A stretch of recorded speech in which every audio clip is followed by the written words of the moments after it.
Welcome. In this video I'm going to be taking a look at this TROND desk clamp power strip with surge protector. So this was provided to me by the distributor, but they're not compensating me for this video and they're not reviewing it before I post it. If you find this video helpful and you want to purchase one of these, I'll put a link to it in the description. And if you use that link, it helps me out a little bit and doesn't cost you anything extra. So this has 7 AC outlets, 1700 joule surge protection, has a 0.33 inch slim plug. We have some more specs on the back. Rated power is 1625 watts or 13 amps at 125 volts. And we have some other dimensions and such listed here. So let's get this open. Here's the manual. I'm guessing there's not going to be a whole lot in here to look at. This talks about the different features on it. And here we have the specs again. So here we have the power strip. So this has a clamp on the bottom. Let's measure that there. And that is just over 2 inches. Now there is foam on here and there's foam on the corners of here. So I'm actually measuring to the bottom here, and that's maybe a 1/16 of an inch thick. So this might work with something that's 2 inches and just slightly over. So this has 4 grounded outlets. This one is spaced further over here. So if you have a larger transformer, it could fit there. Then we have 3 2-prong outlets at the top, and we have a power switch. The power cord comes with a hook and loop strap. The plug is very narrow, so if you have this behind a piece of furniture, it's not going to stick out.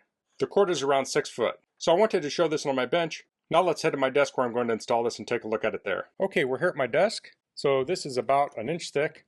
So I want to thread this down. I'll hook this over the edge and I'll tighten it. Okay, I have that tightened down. So that's on there very sturdy. Now I can plug this into the wall. Now I'll actually probably typically plug it in on the other side, but for the sake of the video, I'm plugging it in there. We have the switch. Here I've got a couple things to plug in. This is a Nintendo Switch. So there's a couple ways to do this. I can plug it in like this and have it be backwards. I could plug it in like this. I could plug it in like this.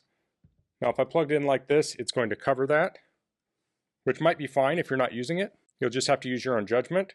So for this, I'll plug this in the middle here, like so. And that's pretty stiff. It's got a nice grip on it. And here I have a USB-C charger. So I can plug that in here. So that gives nice quick access to that.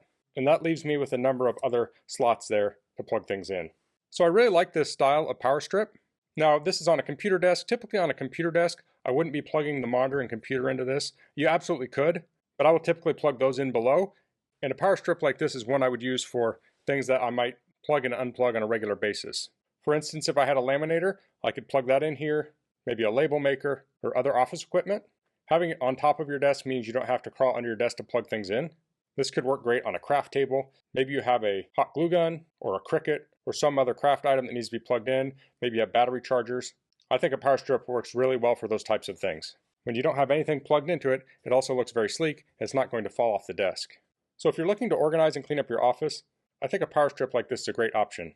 So that's all I'm going to cover in this video. If you have any questions, please leave them in the comments. If you liked this video, please click like. If you haven't subscribed to my channel, I'd appreciate it if you could do that. And thanks for watching. Until next time, goodbye.